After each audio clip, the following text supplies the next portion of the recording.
आज के इस ट्यूटोरियल में हम मुख्य रूप से 5 चीजों पर बात करेंगे जो बिल्कुल एक फील्ड वर्कर की दिनचर्या के क्रम में हैं। शुरुआत मकान सूची प्रविष्टि से होगी, फिर डेटा संशोधन, डिलीट करने से जुड़ी एक क्रिटिकल चेतावनी, रिकवरी प्रोसेस और अंत में डेटा सिंक की प्रक्रिया। तो चलिए सबसे पहले और सबसे अहम हिस्से से शुरू करते हैं, मकान सूची प्रविष्टि।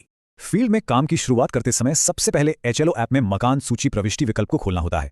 यहीं पर वो सारी बुनियादी जानकारी जैसे भवन नंबर, जनगणना, मकान नंबर और परिवार क्रमांक दर्ज की जाती है। अब जरा सोचिए, एक नए इलाके में पहला घर सर्वे किया जा रहा है। वहां पूरे 34 अनिवार्य सवालों के जवाब क्रम से भरने होते हैं। इन सवालों में पेयजल स्रोत से लेकर शौचालय की सुविधा, परिवार का आकार और व्यवसाय तक सब कुछ शामिल है। यहां बिल्कुल जल्दबाजी नहीं करनी है, क्योंकि यही एंट्री पूरे राष्ट्रीय डेटा संग्रह की नींव है। डेटा एंट्री तो हो गई, लेकिन अगर कोई गलती हो जाए तो हमारा दूसरा सेक्शन इसी बारे में है, डेटा अपडेट और संशोधन। ऐप में डेटा अपडेट करें विकल्प मौजूद तो है, लेकिन इसमें कुछ बहुत ही सख्त नियम हैं जिन्हें समझना जरूरी है। कुछ फील्ड्स ऐसे हैं जिन्हें आसानी से सुधारा जा सकता है, जैसे अगर मकान के स्वामित्व की स्थिति गलत दर्ज हो गई हो या किसी सदस्य के नाम की स्पेलिंग में कोई चूक हो गई हो तो उसे तुरंत ठीक किया जा सकता है।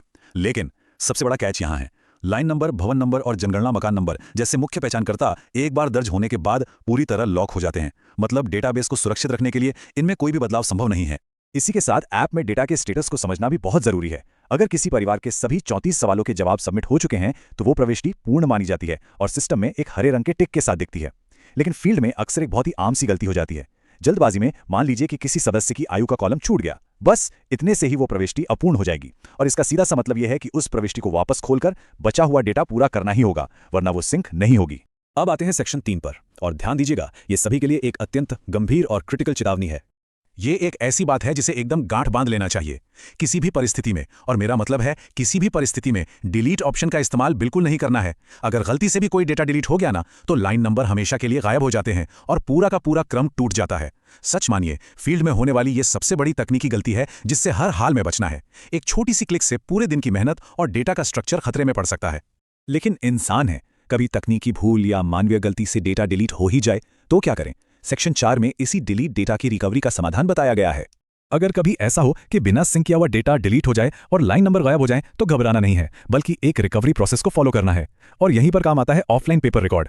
यह हमेशा पास होना चाहिए, क्योंकि क्राइसिस के वक्त यही सबसे बड़ा तारणहार बनता है। करना क्या है? मोबाइल की सेटिंग्स में जाना है और एचएलओ ऐप का डेटा क्लियर करना है। इसके बाद ऐप में फिर से लॉगिन करना होगा और उस पेपर रिकॉर्ड की मदद से सारा मिटा हुआ डेटा मैनुअली रूप से दोबारा दर्ज करना होगा। इस बात को एक असली फील्ड सिनेरियो से समझते हैं। मान लीजिए मकान नंबर 1 से 10 तक का डेटा सर्वर पर सफलतापूर्वक सिंक हो चुका है, वो एकदम सेफ है। लेकिन मकान 11 से 20 तक की एंट्री ऑफलाइन की गई है और उसी बीच गलती से डिलीट बटन दब गया। अब ऐसे में जब ऐप का डेटा क्लियर किया जाएगा ना, तो सिर्फ 11 से 20 तक का वही ऑफलाइन डेटा मिटेगा जिसे सिंक नहीं किया गया था। उसे दोबारा भरना होगा। जो पहले 10 मकान सिंक हो चुके थे वो सर्वर पर पूरी तरह सुरक्षित रहेंगे। तो इससे एक बात साफ है, बार बार सिंक करना कितनी अच्छी और जरूरी आदत है। खैर, दिन भर की मेहनत के बाद अब वक्त है इसे सुरक्षित करने का। बढ़ते हैं हमारे आखिरी सेक्शन की ओर, डेटा सिंक और सारांश। अंतिम रूप से डेटा सिंक करने से पहले समरी यानी सारांश डैशबोर्ड को चेक करना सबसे जरूरी कदम है।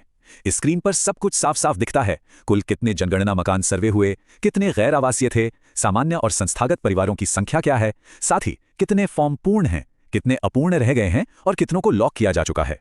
फाइनल सबमिट बटन दबाने से पहले अपने कागजी रिकॉर्ड से इन सारे आंकड़ों का मिलान कर लेना चाहिए। गलतियों को रोकने का यह सबसे सटीक तरीका है। जब सारांश बिल्कुल मैच कर जाए और सभी एंट्रीज पूर्ण हों, तब डेटा भेजने की बारी आती है। सिंक करें पर टैप करने के बाद स्क्रीन पर नीचे की तरफ डिजिटल हस्ताक्षर मांगे जाते हैं। ये डेटा की प्रामाणिकता तय करता है। इसके बाद जैसे ही पुष्टि करके सेव और सिंक पर क्लिक किया जाता है, समझ लीजिए दिन भर की सारी मेहनत सुरक्षित रूप से उच्च अधिकारियों के सर्वर पर पहुंच गई। और इसी के साथ हमारा ये एक्सप्लेनर यहां संपन्न होता है। लेकिन जाने से पहले एक सबसे अहम नियम हमेशा याद रखना है। अगर आप में कभी भी कोई ऐसी तकनीकी उलझन आ जाए जो समझ ना आ रही हो, तो खुद से कोई प्रयोग करने के बजाय विभागीय नियमों का पालन करें और तुरंत अपने सुपरवाइजर से संपर्क करें। उनकी सलाह को ही अंतिम मानना चाहिए। तो क्या हम सभी मिलकर भविष्य की इस जनगणना को पूरी तरह से त्रुटि रहित बना सकते हैं? बिल्कुल। ये सिर्फ और सिर्फ इन डिजिटल उपकरणों के सही और सावधानीपूर्वक इस्तेमाल पर निर्भर करता है। जनगणना 2027 के महाअभियान के लिए सभी साथियों को बहुत बहुत शुभकामनाएं। इस उपयोगी प्रशिक्षण ट्यूटोरियल को लाइक, शेयर और सब्सक्राइब जरूर करें ताकि सभी अपडेटेड रहें। धन्यवाद।